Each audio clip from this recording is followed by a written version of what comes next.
ශ්‍රී ලංකා මහවැලි අධිකාරියේ අධ්‍යක්ෂ සැලසුම් සානියාමන ලංකා බණ්ඩාර සේනාරත්න මහත්මයා ආයුබෝවන් බොහොම ගෞරවයෙන් පිළිගන්නවා. ඒ වගේම මහවැලි අධිකාරියේ මාධ්‍ය ප්‍රධානී ඔබ කවුරුත් දන්න කියන වසන්ත දුග්ගනාරාම මහත්මයා. ආයුබෝවන් බොහොම ගෞරවයෙන් ජාතික රූපහඬ පිළිගන්නවා. මුලින්ම අධ්‍යක්ෂතුමනි අපි සාකච්ඡාවට ප්‍රවේශයකට අලුතින්ම මහවැලිය කියන දේ දැනගන්න කෙනෙක් ඉන්නවා නම් මහවැලි ව්‍යාපාරය මොකක්ද? මහවැලි මහ සැලැස්මට අනුව ක්‍රියාත්මක වුණු වැඩසටහන් තිබුණා. මොරගහකන්ද සම්පූර්ණ වීමත් එක්ක මහවැලි අවසන් දෝ කියන කාරණේ තවත් පසකින් කතාව බහට ලක් වුණා.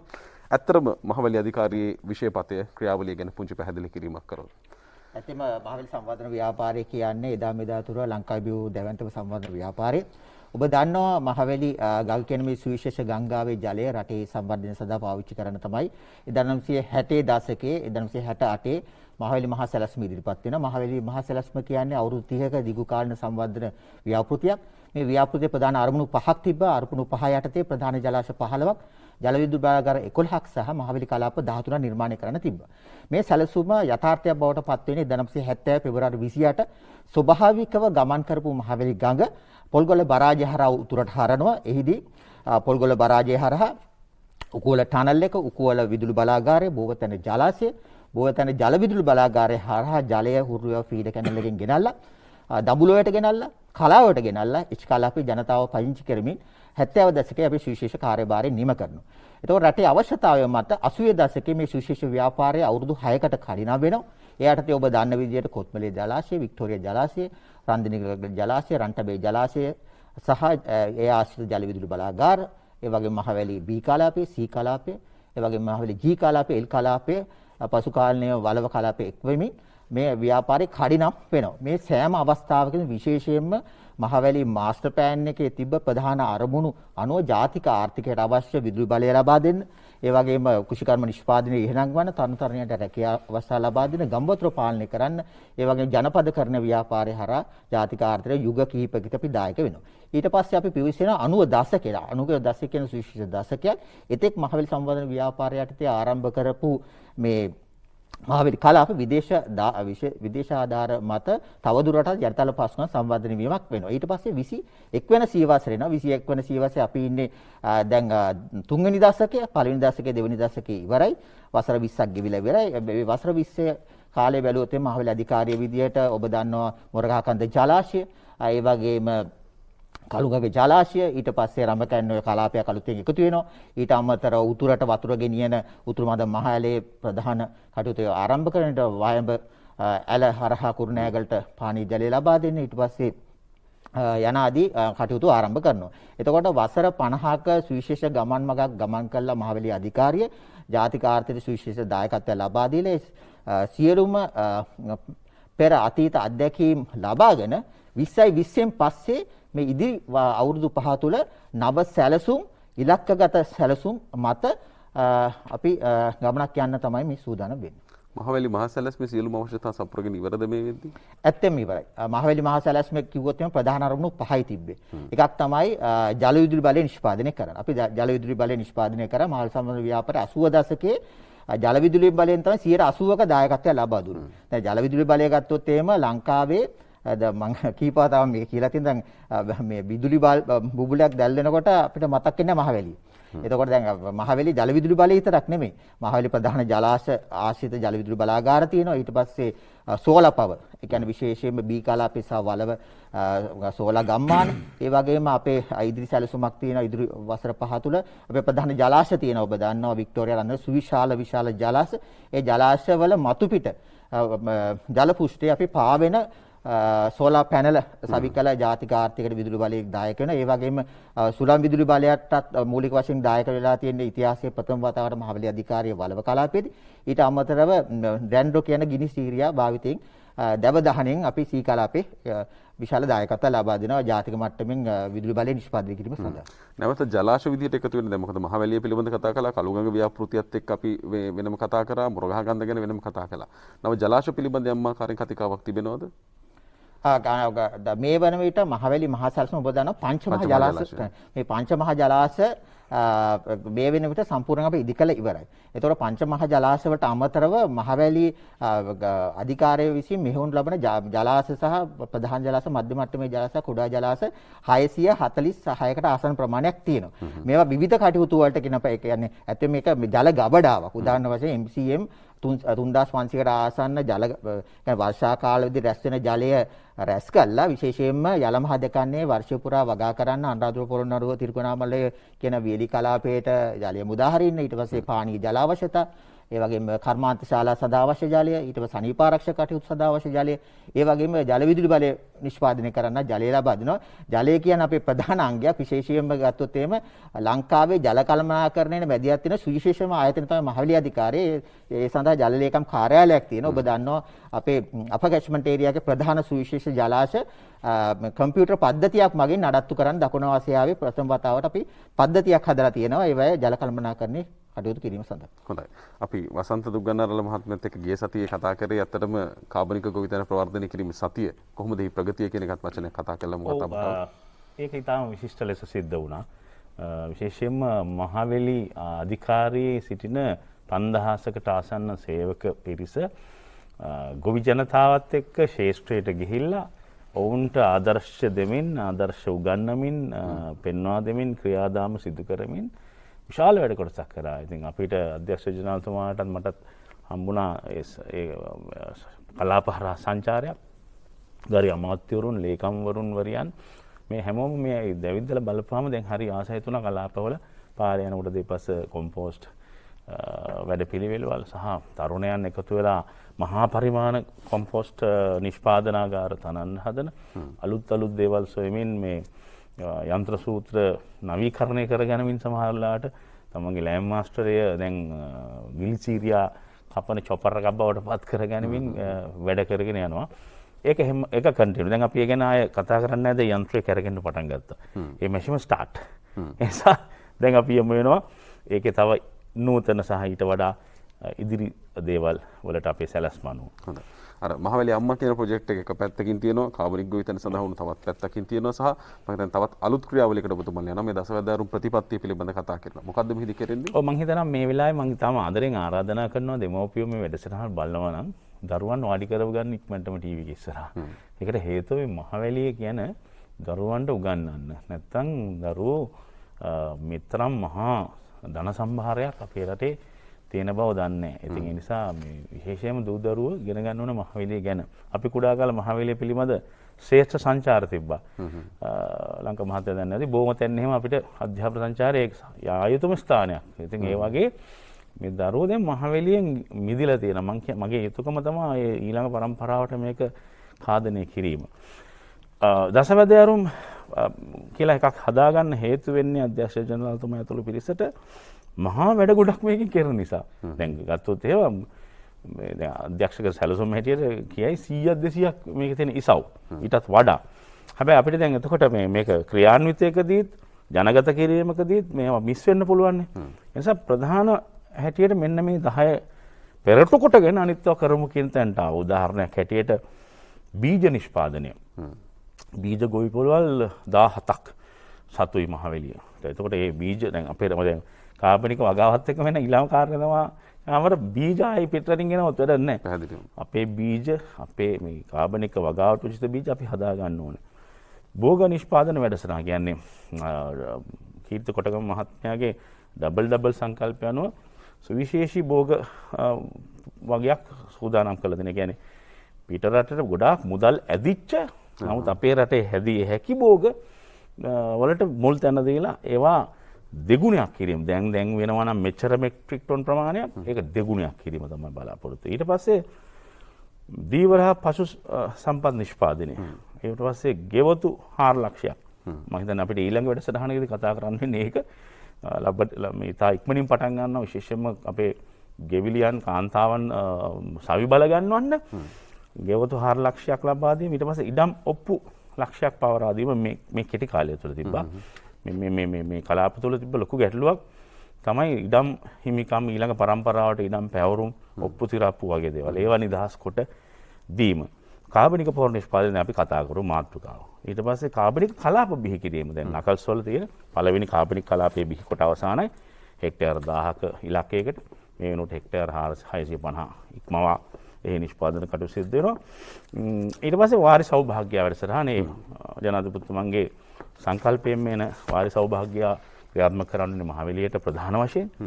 ඊට පස්සේ මහවැලි අම්මා අලුත් සංකල්පය සමාජ සාමූහික වගකීම් යටතේ තියෙන කාරණා සහ පාරිසරික සුරැකීම. මෙන්න මේ 10 පෙරට කොටගෙන මේ පසුපසින් එන මහා දැවැන්ත වැඩපිළිවෙල ගන්නාවක් යනවා. මේක මේ 10 වේගින් යනකොට අනිත්වා නිකම්ම ඉදිරියට ඇදීගෙන එනවා. මම අර මෙතනින් විශේෂ කරලා ගත්තාම දැන් අතරම බීජ නිෂ්පාදනය කියන වැඩේ බොහොම සංවේදී කාරණයක්. මොකද ගොවීන් අහන දේ තමයි අපි කාබනික පොත් යනවා නම් මේ දෙමුහුම් බීජත් එක්ක අපිට යන්න පුළුවන් දෙතනින් පස්සේ. මේකට හරියන විදිහේ බීජ නිෂ්පාදනය. මොකද්ද බීජ නිෂ්පාදනය සඳහා ඔබතුමාලගේ වැඩපිළිවෙල? මේ වැඩපිළිවෙලේ තියෙන්නම මේ දැන් විදේශ වලින් එන බීජ රසායනික පොහොර සංවේදී. රසායනික පොහොර වල සංවේදී. ආ ඉල්ලනවා හිටපු දවසේ තමයි හරියට මේ දින ගණන් වලදී මට මෙච්චර ඕනේ මේ හවල් රසායනික ද්‍රව්‍ය කියලා. ඒක නිසාම අපිට මේ පැටලෙන්නේ. ඊට පස්සේ අපි දැන් කෑලි කරන්න යනවනේ. ඊට පස්සේ මේ බීජ ඒ කියන්නේ එම බීජ රසායනික පොහොර නොයදා වවන්න ගිහිල්ලා අපි කඩා වැටලා තියෙනවා. මේක තේරුම් ගන්න මම හිතන්නේ මෙතන ආචාර්ය මහාචාර්යවරු බොහොම හොඳට පැහැදිලි කරලා තියෙනවා. ඒ වගේම අපි අධ්‍යක්ෂ ජෙනරාල්තුමා මෙතන හොඳින්ම පැහැදිලි කරා. කාරණා කීපයයි තියෙන එකක් තමයි පස. දැන් මේ පස අවුරුදු 40ක් 50ක් ඊටත් වැඩි රසායනික පොහොර වලට හුරු වෙලා තියෙනවා. ඉතින් පසේ ස්වභාවය ගැන පස නැවත සංස්කරණය කර ගැනීම ගැන අපි හිතන්න ඕනේ. ඊට පස්සේ ඔබ කියවගේ බීජ. ඊට පස්සේ එනවා අපිට මේ දාන්නේ මොනවද ඒකට? පෝෂක ද්‍රව්‍ය. ඉතින් මෙන්න මේ තුනම එකට ගැලපුණ නැත්නම් වැඩේ වර්ධිනවා. ඒ නිසා අපේ ප්‍රතිපත්තිය තමයි බීජ අපිම නිෂ්පාදනය කර ගැනීම. ඉස්සලම මහවැලි කලාපය සම්තෘප්ත කිරීම. පොහොරෙන් සහ බීජ වලින්. ඒ කියන්නේ රටෙන් තුන එකන්නේ. එහෙනම් රටෙන් තුන එකකට සම්තෘප්ත කරාම ඉතිරි ස්වල්පේ ඒ තරම් දෙයක් නෙවෙයි. ඒ නිසා ඒක තමයි අපේ ඉලක්කය. වෙලා තින්නේ මේ මහවැලි අධිකාරී ඉලක්කය බවට පත් කරලා තියෙන බීජ ප්‍රතිපත්තිය අනුව ඒක. දැන් නව භෝග වගා කිරීම පැත්තෙන් ගත්තොත් මම හිතන්නේ මහවැලියට තාමත් උපයෝජනීය නොකළ ඉඩම් අතිවිශාල ප්‍රමාණයක් තියෙනවා. නව භෝග වගාව කිරීම අභිප්‍රාය එතනද නැත්නම් පවතින භෝග වලට විකල්ප විදිහටද ගේන්න බලාපොරොත්තු වෙන්නේ? නෑ ඒ භෝග මම හිතන්නේ අධ්‍යක්ෂතුමත් පැහැදිලි කරයි. ඒ භෝග වලට අපි විශාල රටේ මුදල් ප්‍රමාණයක් පිටට යවන භෝග අපි තෝරාගෙන තියෙන්නේ. සහ අපිට අත්‍යවශ්‍ය ආහාර ද්‍රව්‍ය හැටියට දැන් සඳහන් වෙලා තියෙන දේවල්. ඒ නිසා ඒවා ඒ කියන්නේ ඒවා දෙගුණ කරන්න අපහසුයක් නැහැ. ඉඩනුත් තියෙනවා නම් සම්පතුත් තියෙනවා නම් නිලධාරීනුත් තියෙනවා නම් ගොවියොත් ලෑස්ති නම් මේ සිස්ටම් ක්‍රමයේ හදලා දීම පමණයි තියෙන්නේ. ඒ නිසා ප්‍රධාන පරමාර්ථය පිටරට ඇදෙන මුදල් නවතා ගැනීම. අනික තමයි අපේ රටේ අපේ දෙයක් අපිට කණ්ඩ හදා ගැනීම. එතකොට ඔය කියන රසායනික දැන් අපි පිටරටින් එනවත් අපි දන්නේ නැහැ මේ මොනවද හදලා තියෙනවා කියලා. ඒ නිසා අපේ රටේ අපේ ස්ටෑන්ඩඩ් එකට ආහාර නිෂ්පාදනය.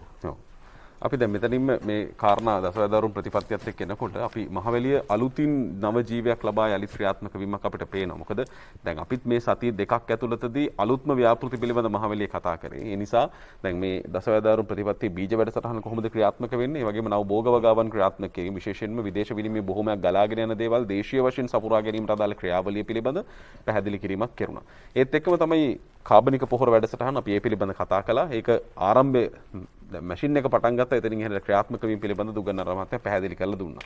දැන් මේත් එක්කම ඊළඟට අපිට එන දේ තමයි අදටත් ජානපදිකයින් ඉන්නවා මහවැලියේ බලපත්‍රවල ජීවත් වෙන. Tamanගේ නෛතිකමේ ලියවිල්ලක් ඔප්පුවකට ලැබෙනවා නම් ඒක දෙහිඅත්ත කණ්ඩියට හෝ වේවා අනිකුත් තෙල් දෙනින් ගිහිලා පදිංචි කරපු මිනිස්සු හෝ වේවා අම්පාරෙන් ඇවිල්ලා පදිංචි වෙච්ච අය හෝ වේවා තාමත් Tamanගේ භූමියේ නිසි හිමිකාරීත්වය නැතුව ජීවත් වෙන පිරිසක් ඉන්නවා. මෙතන මේ ඉඩම් ඔප්පු ලබා දීම කියන ක්‍රමවේදය මොකද්ද මෙහි ක්‍රියාවලිය කියන එක පැහැදිලි කරොත් වඩාත් වැදගත් වෙයි මේ වෙලාවේ. ඇත්තෙන්ම මේ ප්‍රශ්නේ යොමු වෙන්නේ ඉස්සෙල්ලා මට පොඩි අවස්ථාවක් ලබා දෙන්න මේ දුගනරාල මහත්තයාගේ අදහසට පොඩි අදහසක් එකතු කරන්න. ඔබ දන්නවා දැන් රාජ්‍ය ප්‍රතිපත්තිමය තීන්දුවක් අරගෙන තියෙනවා වී ඇතුළු භෝග 17ක් ආනයනය සීමා කරන්න. එතකොට අපි මේ භෝග ආනයනය කිරීම සඳහා වර්ෂයකට බිලියන 255ක් වගේ විදේශ විනිමයක් අපිට යනවා. ඇත්තම මේ රට තුල නිෂ්පාදනය කරන්න පුළුවන් ඒවා තමයි සල්ලි වලට අපි ගෙන්නන්නේ. ඔබ දන්නවා රජ දවසේ රජවරු පිට රටවල් වලට සහල් අපනයන කරපු රටේ 60 දශකයේ අගභාගය වෙනකොට ලංකාවට සහල් ආනයනය කරන්න වුණා. ඔබ කවුරුත් දන්නවා මහවැලියේ නිසයි සහලින් රට ස්වයං පෝෂිත උනේ. දැන් අපේ අභියෝගය නව රජයේ රට හදන සෞභාග්‍ය දැක්මට සමගාමීව ආහාර සුරක්ෂිතතාවය ඇති කරන්න වසවිසෙන් තොර ආහාර ලබා දීම යටතේ රජයේ මේ සීමාවට ලක් කරපු භෝග 17න් අපි භෝග 12ක් හඳුනාගෙන යම්කිසි ස්වයං පෝෂිත මට්ටමකට ගෙන එන්න විශේෂ වැඩසටහනක් ක්‍රියාත්මක විශේෂයෙන් දැනට සෝයා ගත්තොත් ඊට පස්සේ බීලුණු ගත්තොත් ඊට පස්සේ බඩේරුක් ගත්තොත් ජාතික ආර්ථිකයේ වැඩිම දායකත්වය මහලුවේ ලබා දෙන්නේ. ඒතකොට මේ විශේෂ කාර්යභාරය ලබා දෙන විශේෂයෙන්ම අපි සඳහන් කරන්න ඕනේ මම ඉදිරියේ සඳහන් කරන ව්‍යාපෘති ගැන කතා කිරීමේදී ඔබ දන්නවා මාදුරේ දකුණු සංවර්ධන ව්‍යාපෘතිය යටතේ ඉඩම් ලබා දෙන්නේ විශේෂයෙන්ම ආනයනයේ සීමා කරපු භෝග වගා කරන්න ආයෝජකයන්. එතකොට අපේ ටාගට් එක අපි මහවැලිය මැදිහත් වෙලා වී වලින් ස්වයං පෝෂිත වී අතිරික්තයක් තියෙනවා. දැන් අපේ ටාගට් එක වසවිසෙන් තොර ආනයනයේ සීමා කරපු ඇති භෝග ස්වයං පෝෂිත මට්ටමට 150ක දායකත්වය මහවැලි ලබා දෙනවා. අපි යමු චාමර කිව්වා වගේ ඉඩම්. ඉඩම් කියන්නේ මේ විසඳෙන්නේ නැති ගැටලුවක්. නමුත් මහවැලි අධිකාරිය ගත්තොත් කියන ඔබ දන්නවා මහවැලි සම්බන්ධ ව්‍යාපාරය කියන්නේ මහා වනාන්තර. ඒ කියන්නේ නගර සහ ගම්මාන බවට පත් කරු සුන්දර ව්‍යාපාරයක්. ඒතර මහවැලි සම්බන්ධ ව්‍යාපාරයටද මේ වෙනකොට ඉඩම් කට්ටිය අපි 3,25,000 ලබා දීලා තියෙනවා. විශේෂයෙන් මේ වාණිජ්‍ය ඉඩම් ඊට පස්සේ ඒවා ගොඩ ඉඩම් වාර ඉඩම් වශයෙන්. එතකොට දැන් මහවැලි සම්බන්ධ ව්‍යාපාරය යටතේ ඇතැම්ම මේ ගත්තොත් එහෙම ගොවි පන්ති ඉඳලා මහා පරිමාණ ආයෝජකයෝ දක්වා ඒගොල්ලෝ විවිධ අවස්ථා වලට හෙක්ටයාර් එකේ ඉඳලා හෙක්ටයාර් 1500 දක්වා ලබා දීලා තියෙනවා. විශේෂයෙන්ම ගොවි පන්තියට ඊට පස්සේ ව්‍යවසායකයන්ට රජයේ නිලධාරීන් නිවාසිදි කරන්න ඊට පස්සේ පූජනීය ස්ථාන වලට ආගමික ස්ථාන වලට ඊට පස්සේ රජයේ ආයතන වලට ඊට පස්සේ මහා පරිමාණ ව්‍යාපාරිකයන්ට ඒ වගේ. දැන් උදාහරණ වශයෙන් ගත්තොත් මෙහෙම කිව්වොත් තේරෙයි මේ ඇතෙම ඔබ දන්නවා මත්තල ගුවන් තොටුපොළ. ඔබ අහලා තියෙනවා මේ හම්බන්තොට වරාය. ඒ ඔක්කොම මහවැලි සතු ඉඩම් තමයි අපි ලබා දීලා තියෙන්නේ. එතකොට මහවැලි සම්බන්ධ ව්‍යාපාරයේ මේක අපිට අභියෝගයක් ඉඩම් හිමිකම සාහිතික කිරීම අපි ගොවි ජනතාවගේ ඒක නිසා මේ දිනවල විශේෂ සම්වර්ධන වැඩසටහනක් ක්‍රියාත්මක වෙන ඉඩම් ඔප්පු ලක්ෂයක් ලබා දීම කඩින සම්බන්ධ ව්‍යාපාරය. ඒක යටතේ අපේ මේ අවුරුද්දේ ටාගට් එක තියෙනවා ලක්ෂයක්. ඒකේ සැලකුතු ප්‍රමාණයක් අපි මේ වෙනකොට ලබාගෙන තියෙනවා. එතකොට අපේ ඉතුරු වෙන්නේ තව ඉඩම් ඔප්පු 60000කට ආසන ප්‍රමාණයක්. ඒක අධ්‍යක්ෂ ජනාධිපතිතුමාගේ ඉලක්කය වෙන්නේ එන වසරේ අග වෙනකොට සමස්ත ඉඩම් ගැටලුව විසඳලා ඉඩම් හිමිකම් සහතිකපත් අපේ සහෝදර ගොවි ජනතාව ලබා දීලා මේ ගැටලුවේ निराකරණය කරා. ඒ කියන්නේ එතකොට වගා භූමි වලට නැත්නම් පදිංචි කිරීම වලට ක්‍රමවේදයටද මේක ක්‍රියාත්මක? ඇත්තම දැනට ප්‍රශ්න වෙලා තියෙන්නේ පදිංචි භූමි වල තියෙන අවුරුදු කීපයක් වසර ගණනාවක් ඉඩම් ඔප්පු අහිමි ප්‍රශ්නයක් තියෙනවා. ඒකට ඇත්තම අපි මේ අවුරුද්දේ ලක්ෂ්‍ය ප්‍රෝග්‍රෑම් එක ඇචීව් කරාට පස්සේ එන අවුරුද්දේ අපි බැලන්ස් ටික මේවා කළා ටාගට් එක ඇචීව් කරන්න පුළුවන්. එතකොට සමස්ත මහවැලි ජාන පදිකයින්ටම Taman ඉන්න භූමියේ නෛතික ලියවිල්ල හම්බ පැහැදිලිව. හොඳයි මේක බොහෝ තැන්වලදී ප්‍රශ්න කෙරුණු කාරණයක්. රජයන් කිහිපයක් යටතේ අපිත් මේ ප්‍රශ්නය පිළිබඳ කතා කරුණා. බලපත්‍රවල ඉන්නේ තාමත් ඇයි හම්බුන්නේ නැත්තේ කියන කාරණෙත් එක්ක. ඒත් එක්කම තමයි පහුගිය දින වකවානුවලදී කතා බහට ලකුණා මේ කෘෂිකාර්මික මහවැලි කියන්නේ දැවැන්ත ඉඩම් බැංකුවක් ඉඩම් පද්ධතියක්. කෘෂිකාර්මික ඉඩම් බෙදා හැරීමේ ක්‍රියාවලිය අක්කර 5-10 වෙනි භූමි ප්‍රමාණයන් බෙදා දීලා ඒවා හරහා වගා කිරීමේ ක්‍රියාවලියකට බදු දීම පිළිබඳ කතා කරුණා. මෙහි ක්‍රියාවලිය කොහොමද? ඔව් දැන් මේකත් විශේෂ කාරණයක්. ඔබ දන්නවා විශේෂයෙන්ම අපේ අක්කරේ සිට අක්කර 50 දක්වා සුළු සහ මධ්‍ය පරිමාණ ව්‍යාපාරිකයන්ට නිෂ්පාදන කටයුතු ආරම්භ කරන්න අපි ලබා දෙන විශේෂම B කලාපයේ C කලාපයේ අනාදි වශයෙන්. මේ අතර ඉන්නවා කියන්නේ අන්තර්ජාතික සමාගම් පවා කියන්නේ ඒගොල්ලොන්ට ලබා දීලා තියෙනවා විශේෂම කිරි කර්මාන්තය ආනයනය කරන භෝග සීමා කරපු නිෂ්පාදනය අක්කර 1500 දක්වා ලබා දීලා තියෙනවා. මේවා බදු පදනම යටතේ ලබා දෙන්නේ. ඇත්තම මේ ජාතික ආර්ථික සුවිශේෂ දායකත්වයක් ලබා දෙන්න මේ ඉඩම් හරහා අපි මැදිහත් වෙලා දැන් ඔබ දන්නා මේ මහවැලි ව්‍යාපාරිකයන් බහුකාර්ය සම්බන්ධ යෝජනාවක් මෙතන නැති දෙයක් නැහැ. ඒ කියන්නේ ගොවියාගේ උපතේ සිට මරණය දක්වා සියලුම සේවා සපයන දැන් මේක පරිසර සංරක්ෂණයද ඊට පස්සේ ජල කළමනාකරණයද මේකේ ව්‍යාපාර සංවර්ධනයද මෙතන ක්‍රීඩාවද මෙතන කෘෂිකර්මයේද මෙතන සත්ත්ව පාලනයේද මෙතන තාක්ෂණ හැම දෙයක්ම තියෙන ආයතනය. එතකොට ඇත්තම රටක් විදිහට ඔබ දන්නවා සම්බන්ධ වෙන්න නම් ජාතික නිෂ්පාදනය වැඩි වෙන්න ඕනේ. ජාතික නිෂ්පාදනය වැඩි වෙන්න නම් විශේෂයෙන්ම ඒකට හැකියාව තියෙන ව්‍යාපාරිකයන්ට ඒගොල්ලෝ මුදල් තියෙනවා. නමුත් ඒවට අවශ්‍ය භූමි නැහැ. නමුත් ඒ සඳහා සුවිශේෂ වැඩසටහනක් අපේ ව්‍යාපාර සංවර්ධන අංශය ක්‍රියාත්මක කරනවා. හොඳයි. අපි මේ සියලු දේ පිළිබඳ දැනුවත් කරන්නේ අර වසන්ත දුග්ගනාරල මහත්මයා ආරාධනා කළා වගේ ඔබේ දරුවා ළඟින් තියාගෙන කතා බහ කරාට මේකේ වරදක් නැහැ. මොකද මහවැලි දරුවෝ විදියට හැදිච්ච බොහෝ දෙනෙක් අද ඉහළම ඉන්නේ. මේ මහවැලි දරුවන්ට තමන්ගේ දරුවන්ටත් තමන්ගේ පරම්පරාවේ අනිකුත් මේ ස්තරයටත් පැහැදිලි කර දීම අවශ්‍යයි. මහවැලිය කියන්නේ කොයිතරම් මේ රටට ජීවයේ සැපයූ ක්‍රියාවලියක්ද කියලා. හොඳයි. අද දවසේ අපි කතා කරමින් සිටින්නේ මහවැලි ව්‍යාපාරය පිළිබඳ. ඒ අනුව මහවැලිය පියවරින් පියවර තවත් අලුත් දේවල් එක්ක එකතු වෙමින් යනවා. මහවැලි මහා සැලැස්මට අපේක්ෂිත වුණු කාරණා සියල්ල අවසන්. පංචමහා ජලාශයන් මේ වෙදී ඉදි කර අවසන්. නමුත් එතනින් එහාට මහවැලිය තුල තවත් අතුපතර විහිදී යා හැකි දැවැන්ත කාරණාවලට යන්නට පුළුවන්. සහ සාම්ප්‍රදායිකත්වයක තිබුණා නම් ඒ යල්පැන ගියා වූ දේවල් නවීන ලෝකයේත් එක්ක මුහු කිරීමේ අවශ්‍යතාවයක් තිබෙනවා සමස්ත මහවැලි පද්ධතියම. ඒ නිසා දැනට දසවැදෑරුම් ප්‍රතිපත්තිය යටතේ අපි බීජ වැඩසටහන පිළිබඳ භෝග වගාව පිළිබඳ නවභෝග ප්‍රචලිත කිරීමේ ක්‍රියාවලිය, ඒ වගේම කාබනික පොහොර වැඩසටහන සහ ඒ වගේම ඉඩම් උපු ලබා දීම කියන ක්‍රියාවලියත් මහ පරිමාණයෙන් දැවැන්ත ආකාරයෙන් වගාව ක්‍රියාත්මක කරන්නට බලාපොරොත්තු වන ගොවීන් සඳහා ක්‍රියාත්මක වෙන්නා වූ ව්‍යාපෘතිය පිළිබඳවත් අපි කතා කළා. එතනින් පස්සේ අපි එන්නට උණු රජයේ විශේෂ ව්‍යාපෘතිය බවට පත් වෙනවා මේ වාරි සෞභාග්‍ය ව්‍යාපෘතිය. එල්ලංගා පද්ධතිය බිඳ වැටෙනවා. බිඳ වැටුණු එල්ලංගා පද්ධතිය සක්‍රිය කර ගැනීම පිළිබඳ අපි උදාහරණයක් විදිහට පහුගිය දවස්වල කතා කළා තිස්ස වැව පිළිබඳ.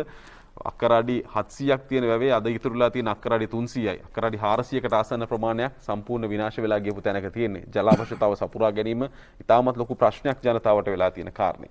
මම වසන්ත මහත්තයාගේ මුලින් මෙන්නම් ඒ කියන්නේ මේ වෙද්දී ඔබ මේ මහවැලියත් එක්ක සම්බන්ධ වෙන්න කලින් ඉඳන්ම මේ වාරි පද්ධතිය පිළිබඳ කතා කරපු කෙනෙක්. ඇත්තටම අපේ රටේ වාරි ක්‍රියාවලිය පිළිබඳ මෙතනදී දැන් අන්තර්ගත වෙලා තියෙන වාරි සෞභාග්‍ය වැඩසටහන මේ වෙද්දී තියෙන ප්‍රශ්නේ මොකක්ද ඇත්තට වැව් ජලයත් එක්ක මිනිසුන්ට? වාරි ජලයේ ගොඩක්ම තිබ්බේ මේ අපිට ගැටලුව තමයි මේවා ප්‍රතිසංස්කරණය පිළිබඳ ගැටලුව තිබ්බා. අන්න රජයකටම තිබ්බ ගැටලුවක් තමයි මහා පද්ධතියන්නේ අල්ල වේලි ඔක්කොම ගත්තොත් එහෙම මේවා මේ නැවත හදලා දෙන්න ඕනේ. සමහරට වර ගණන් අවුරුදු වල මේ හදපු ඒවා සහ ප්‍රතිසංස්කරණය වෙලා රිපෙයාර් වෙලා නැති ඒවා. නමුත් මහවැලියට මේකේ තියෙන සිස්ටම් එකක්. ඒ නිසා හරි පරිපාලන මේ තැනක් නෙමේ මේක. හොඳ පරිපාලන විධික්‍රමයක් මහවැලි කියන්නේ RPM මහත්තුරු මෙච්චරයි, ඒ යටතේ DRPM මහත්තුරු මෙච්චරයි, බ්ලොක් මැනේජර්ලා මෙච්චරයි, යුනිට් මැනේජර් මෙච්චරයි ගමම මේ දැන් කියන එක සමුත් එකම හරි ගම්මානේ ඉන්න ගොවියට යන්න ඊට වැඩි වෙලාවක් යන්නේ වගේ මේ සැලැස්මේ එතකොට එන්නේ ඒවා තමයි මිනිසුන්ට තිබු ගැටලු. මම ගැමියෙක් හැටියට දැක්ක ගැටලු. හැමදාම තිබ්බේ වාන් ඇල කැඩිලා නැත්තම් යුර බිඳිලා නැත්තම් මඩ හොරුව කැඩිලා මොකක් හරි ඒ ප්‍රශ්න තිබ්බේ. ඒවට විසඳුම් සැපේම තමයි මම හිතන්නේ දැන් මේ විශේෂම රාජ්‍ය අමාත්‍යාංශය යටතේ සිරිපාල ගම්ලත් ඇමතුමාගේ යටතේ තියෙන්නේම එන්නේ ඒවා සූදානම් කර නැවත සකසාදී මම හිතන්නේ ලංකා මහත්මයා හොඳින් පැහැදිලි කරයි ඒ වගේ විධිවිධාන. ඊට පස්සේ එල්ලංගා පද්ධතියේ තියෙන ගැටලුවත් ඊට පස්සේ රොන් මඩ පිරීම අපි වැව් හරන්න හැදුවා. ඒ වගේ විද්‍යාවක් නැතුව සමහරට හැරෙව්වා. නමුත් ඒක හරි විධික්‍රමයට වැව්වල ධාරිතාවය වැඩි. දැන් ගොඩක් බලන්න පහුගිය කාලවල වල ඔබ දන්නවා මම හිතන්නේ හැමෝගෙම තිබු දෝෂාරෝපණයක් තමයි පොඩ්ඩක් පායපු ගමන් ඔයා හින්දෙනවා. පොඩ්ඩක් වැස්ස ගමන් වැව උතුරනවා. ඒ කියන්නේ වතුර ධාරිතාවේ නැහැ. ඒකට හේතුව බොහොම පිරලා සැල්වීනියා පිරලා ජපන් ජබර පිරලා අන්න දැන් ඇවිල්ලා තියෙන වැඩේ. මේ දවස්වල සුද්ධටම යනවා. සුද්ධෝදනලා ඉන්නේ දැන් ඔක්කොම මුළු වැව් ඔක්කොම කොම්පෝස්ට් වලට එනවා. හැබැයි අපේ ඉංජිනේරු මහතුරුව බලලා මොකද වැවට අත ගන්න දෙන්නේ නැහැ. වැවේ අඩිය හරන්න මේ ඩෝසර් දාලා ඒක හරි උපක්‍රමයෙන් කරන්න ඕනේ. ඒක සැල්වීනියා නම් ගන්න හෝල්සේල්. ඒ නිසා මම කියන්නේ මේ අපේ මේ වැඩපිළිවෙල මේ ටිකක් ඒක ඇත්තටම වැලියු චේන් එකක් වගේ. වටිනා මොකද ඒකට කියන්නේ දාමයක්. එතකොට මේ වැවුටේ සුද්ධ වෙනවා. ඊට පස්සේ ජඹුර හැදෙනවා. වතුර ධාරිතාව වෙනවා. ගොවිතැනට වතුර එනවා. ඇලවේලි පද්ධතියක පිරිසුදු වෙනවා වගේ මෙන්න මේ සිස්ටම් එකම දැන් හැදීගෙන එනවා. තිබ්බ ගැටලුව තමයි මම අර ඔබට මුලින්ම කිව්වේ. අර මේ පද්ධතිය ඇඟේම තියෙන කෙනෙක් විදිහට දුග්ගනාර මහත්තයා අපිට හම්බ වෙනවා මහවැලියෙන් අපූරු කෙටි වීඩියෝ පට මේවා හැදිලා තියෙන්නේම මහවැලියේ වැදගත්කම සහ මහවැලියේ ක්‍රියාත්මක වීම පිළිබඳ කියමින්. අපි කිහිපයකට අවධානය යොමු කළා. යලිත් අපි කතා බහට යමු.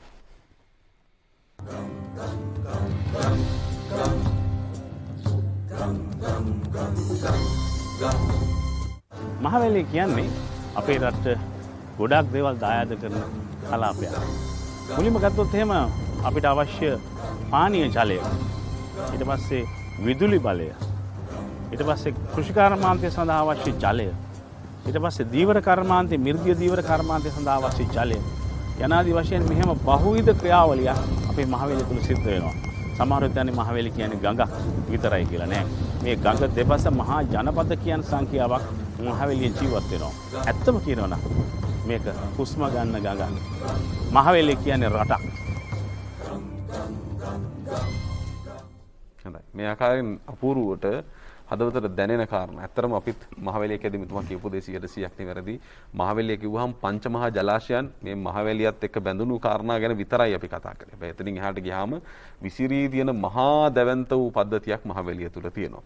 වාරි සෞභාග්‍ය ව්‍යාපෘතියට කොහොමද මහවැලිය අධිකාරිය දායකත්වයේ?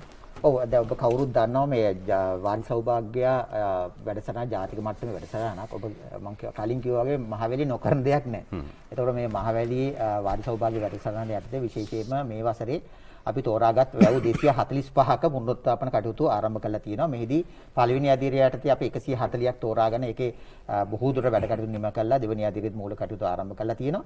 එතකොට මම අර කලින් කිව්වා වගේ අපිට 650 ආසන ජලාශ ප්‍රමාණයක් තියෙන. ඒ අතර තියෙනවා සුවිශාල ජලාශ. ඒකෙදි වැඩි හරියක් මේ පද්ධතිය අපි වාර්ෂිකව කළමනාකරණය කරන නිසා හොඳ මට්ටමක තියෙනවා. එතකොට සැලකිය යුතු ප්‍රමාණයක් හොඳ මට්ටම තියෙන නිසා අපිට පොඩි ප්‍රමාණයක් හඳුනා ගැනීමට තියෙනවා තවදුරටත් සංවර්ධනය කරන්න. එතකොට අධ්‍යක්ෂ ජනතුමාගේ ඉලක්කය එළඹෙන වසරේ අග වෙනකොට මේ සමස්ත පද්ධතියම පුනරුත්ථාපනය කළා නඩත්තු කරලා පවත්වාගෙන යන්න. එතකොට ඇත්තෙම මේ වාරි සෞභාග්‍ය වැඩසටහන යටතේ මම හිතන්නේ වෙන ආයතන වල සාපේක්ෂව හොඳ ප්‍රගතියක් මහවැලි අධිකාරිය ලබාගෙන තියෙනවා. විශේෂ ඉංජිනේරු කාර්ය මණ්ඩලයක් ඉන්නවා. එතකොට මේ වැවත් එක්ක බැඳිච්ච අපේ සංස්කෘතියක් තියෙනවා. ඒ කියන්නේ වැවක් හැදෙනවා කියන්නේ අපිට දීවර කර්මාන්තය කරන්න පුළුවන්. ඊට පස්සේ ඒ ආශ්‍රිත පානීය ජල අවශ්‍යතා, සනීප ආරක්ෂක කටයුතු මේ පද්ධතියක් එක්ක බැඳිච්ච අර පෙර රජ දවසේ විදියට වැවයි දාගබයි පන්සලයි කන්සෙප්ට් එක තවදුරටත් අපිට ඉම්ප්‍රූව් කරන්න පුළුවන් මේ කන්සෙප්ට්. ඔව්. අපි මොරගහ කන්ද ව්‍යාපෘතිය ගේන කොටත් අති දැවැන්ත වුණු පරාක්‍රම සමුද්‍රය වගේ 6 ගුණයක් ජලාශයනකොට අපි කතා කරපු දේ තමයි මේකේ මිරිදීය මත්ස්‍ය කර්මාන්තයක් දියත් කරන්න පුළුවන්, සංචාරක කර්මාන්තය දියුණු කරන්නත් පුළුවන් මේ කියන දේවල්. ඒ වගේම තමයි විශේෂයෙන්ම මේ වෙද්දි ලොකු කිරිපිටි හිඟයක් රට තුල පවතිනවා. ඒ නිසා දේශීය කිරිගොවියා ශක්තිමත් කළ දැනටත් සමස්ත කිරි නිෂ්පාදනයෙන් අපිට 40%යි සපුර ගන්න පුළුවන් දේශීය කිරි වලින්. ඒ නිසා අමාත්‍යතුමා ඩී.බී.රත් අමෙතුමාත් කියපු දේ තමයි අපිට තව කිරිපිටි හදන්න නම් මේක හයිලන්ඩ් එකෙන් ගේනවා නම් තව දුරටත් අපිට දේශීය කිරි අවශ්‍යයි කියන කාරණේ. කොහොමද මේ ජෛවීය ජීව මේ දත්ත සම්බන්ධයෙන් ක්‍රියාවලිය ඒ වගේම තමයි දීවර කර්මාන්තය සම්බන්ධ ක්‍රියාවලිය. ඔබ මචාමන හොඳ මාතෘකාවට ආවේ. ඔබ දන්නවා දැන් මහවැලිය සහ රට විවිධ කර්තව්‍යවල අභියෝග වලට මහවැලි අධිකාරිය මුහුණ දුන්නා. ඔබ දන්නවා දැන් සෞභාග්‍ය දැක්මට සමගාමීව රට කිරිවලින් ස්වයං පෝෂිත කරන්න රජයේ දියුකාරණ සැලැස්මක් තියෙනවා. එතකොට අපි කවුරුත් දන්න විදිහට ලංකාවේ දියර කිරි අවශ්‍යතාවය වර්ෂයකට ලීටර් මිලියන 1150ක් විතර වෙනවා. ඔබ කිව්වා හරි 140 අපි නිෂ්පාදනය කරන්නේ. එතකොට 160ක් කිරි ආශ්‍රිත නිෂ්පාදන ආනයනය කරනවා. මේකට අපිට බිලියන 61ක් යනවා වාර්ෂිකව. මේක විශාල ප්‍රමාණයක්. එතකොට මේ සම්බන්ධෙනුත් අපි මැදිහත් වෙලා තියෙන මහවැලි අධිකාරිය. අපි බලමු කොහොමද කිරි වලින් රට ස්වයං පෝෂිත කරන්න මහවැලි අධිකාරිය මැදිහත් වීම කියලා. විශේෂයෙන්ම දැන්ට අපි කිරි ගොවියෝ ඉන්නවා 15500ක් විතර. එතකොට මේ විශේෂයෙන්ම විවිධ කලාපවල පැතිරි තියෙන සාමාන්‍ය ලංකාවේ ගත්තොත් එimhe ගව ගහණය 1.8 මිලියන්. ඒ කියන්නේ මිලියන 1.8ක වගේ ගව ගහණයක් තමයි අපි නඩත්තු කරන්නේ. විශේෂයෙන්ම මේ ජාතික දියර කිරි නිෂ්පාදනයේ ඉලක්කයට යන්න විශේෂ බාධා කිහිපයක් තියෙනවා හඳුනාගෙන. ඒක නිසා අපි විශේෂයෙන්ම මහවැලි අධිකාරිය විදියට අපි මැදිහත් වෙලා විශේෂයෙන්ම ගොවිපොළ මට්ටමේ අපි සැලසුම් කරලා තියෙනවා. මේ ගොවිපොළ මට්ටමේ සැලසුම් කරලා ඒගොල්ලන්ට අවශ්‍ය යටිතල පහසුකම් ලබා දීලා ඊට පස්සේ මේ ඒකාබද්ධ සංවර්ධන වැඩසටහන සම්බන්ධීකරණය කිරීම තමයි මහවැලි අධිකාරියට කරන්නේ. එතකොට ඇත්තෙම කිරිගොවිය දැනුවත් කරනවා. ඊට කිරිගොවි සමිති බල ගැන්වීම ඊට පස්සේ විශේෂයෙන්ම ඒගොල්ලන්ට අවශ්‍ය මූල්‍යාධාර පහසුකම් ඊට පස්සේ මේ මාකටිං ප්‍රශ්න විසඳන ඒවා ඊට පස්සේ සත්ව සෞඛ්‍ය පවත්වාගෙන යන ඒවා සත්ව ආහාර නිෂ්පාදනය කරන ඒවා යන ආදී පිළිබඳ විශාල දායකත්වයක් ලබා දෙනවා. එතකොට මේ අවුරුද්දේ අපි ටාගට් එක තියෙනවා දැන් ඇත්තෙම අධ්‍යක්ෂතුමාගේ තියෙන concept එක. ඒ කියන්නේ මහවැලි way forward double. ඒ කියන්නේ මම එදත් කිව්වා හැම ආයතනම විෂන් එකක් තියෙනවනේ. අපේ මහවැලි අධිකාරිය ඕන ආයතනක විෂන් එක දැන් මම දකින්න විදිහට ඒක දැක්ම තියෙන සමහර පොත්වල සහ කාර්යාලවල ටාප් වල මේ බෝඩ් වල තමයි විෂන් එක තියෙන්නේ. අපිත් ඔහොම කාලයක් තිබ්බා මහවැලි සුවිශේෂ දායකත්වයක් කරා. නමුත් දැන් වර්තමානයේ මම මෙතනත් ඇවිල්ලා කියනවා අපේ දැක්ම තමයි ගොවි ජනතාවගේ ජීවන තත්ත්වය ඉහළ යනවා. නමුත් දැන් වර්තමානයේ ගත්තොත් අපි ස්වයං විවේචනයක් කරොත් අපේ ගොවි ජනතාවගේ ආර්ථික මට්ටම, මේ සෞඛ්‍ය මට්ටම, සමාජ මට්ටම, ආර්ථික මට්ටම හොඳ මට්ටම තියෙනවද? නැහැ. ඒක ගැටලු තියෙනවා. ඒතකොට අධ්‍යක්ෂ ජනරාල්තුමාගේ දැක්ම තියෙන්නේ 20යි 25 වෙනකොට ඉදිරි අවුරුදු 5ේදී සෑම දෙයක්ම දෙගුණයක් කරන්න. එකක් තමයි නිෂ්පාදනය. වසර 2කට වතාවක් නිෂ්පාදනය වැඩි වෙනවා. සාමාන්‍යයෙන් අපි ගොවි පවුල් වල මාසික ආදායම 25000කට. හරි අමාරුයි. එතකොට ඒ කියන්නේ ඒ අතර සමුද්‍රලාභින් කීප දෙනෙකුත් ඉන්නවා. එතුමාගේ ඉලක්කය වෙලා තියෙන්නේ 2024 වෙනකොට මේ ගොවි පවුලක ආදායම ලක්ෂය දක්වා යන්න. ඒ වගේම ජාතික නිෂ්පාදනය වැඩි කරන්න.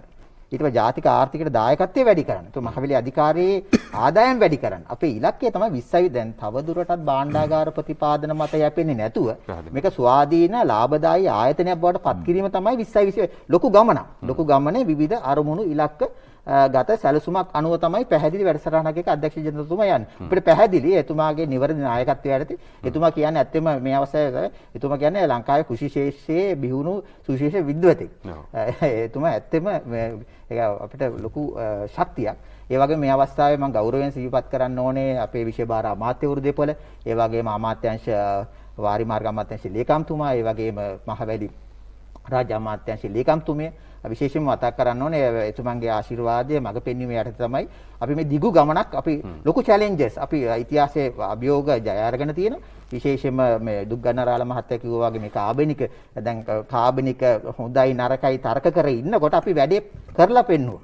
අපි දැන් කාබනික් ගැන ගත්තොත් අපේ ටාගට් එක 1,50,000යි අපිට ඕනේ. නමුත් අපි 3,50,000ක් හදනවා. ඒ කියන්නේ තව මාස 3ක් ඇතුළත අපේ අවශ්‍යතාවය සම්පූර්ණයි.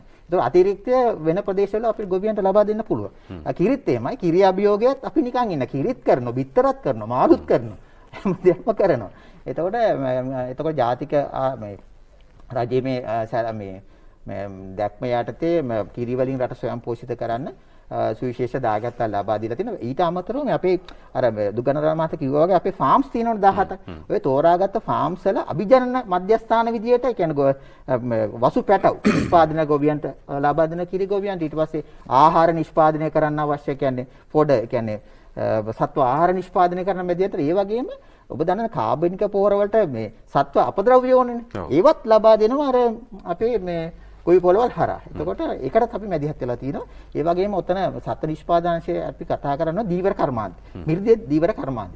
දැන් අපේ අර වැව් වලින් ගත්තොත් එimhe වැව් අපිට තියෙනවා 324ක් මේ දීවර කටයුතු කරන්න, ඉන්ලෑන්ඩ් ෆිෂින් කරන්න විභවතාවයක් තියෙනවා. එතකොට දැන් ගිය අවුරුද්දේ අපි 130 සමාවෙලා තප්පර කීපයක් දෙන්න අපි ඉක්මනින් වෙලාව බලන්න.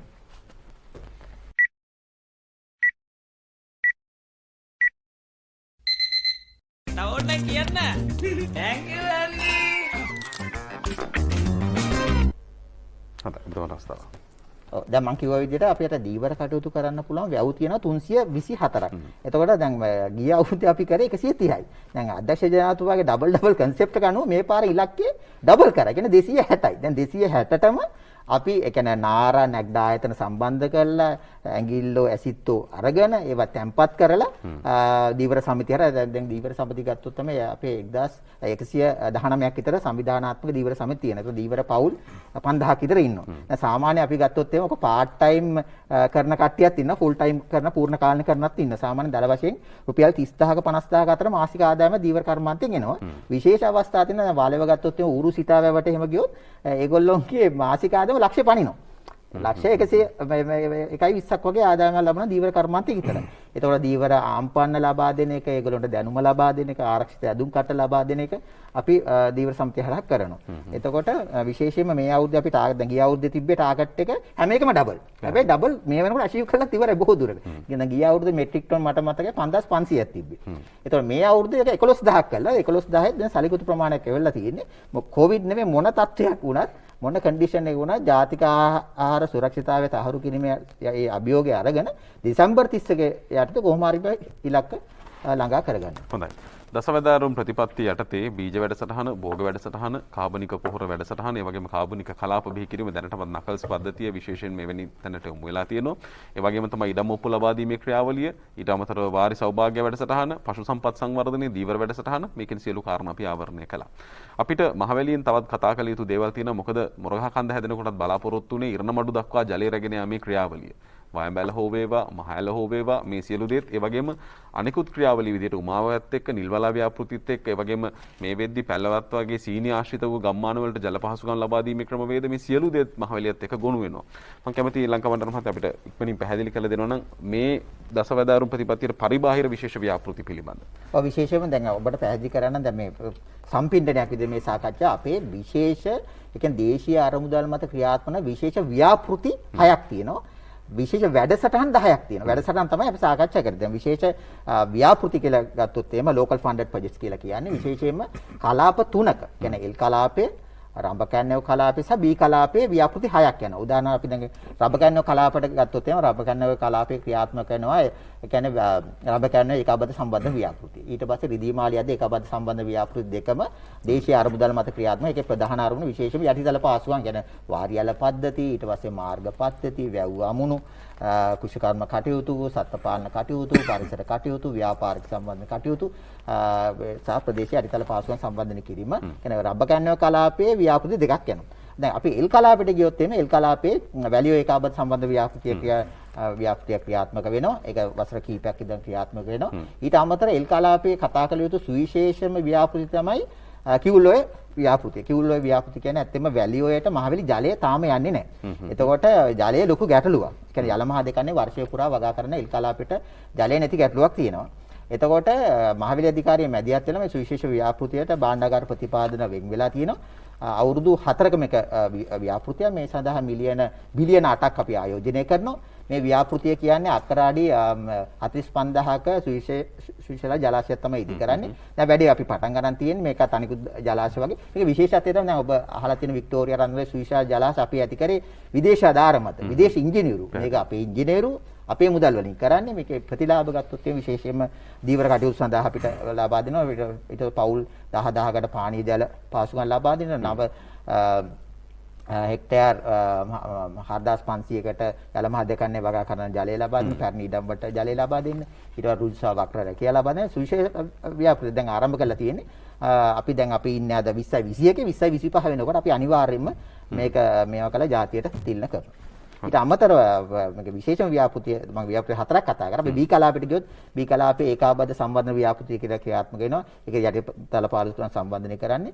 බී කලාපේදී අපි කතා කරන්නේ ඔබ මාදුරෝය ජලාශය අහලා තියෙනවා. මාදුරෝය වංගිවුර අපි සම්බන්ධනය කරා මහවැලි කන්නප සම්බන්ධ ව්‍යාපාරය යටතේ.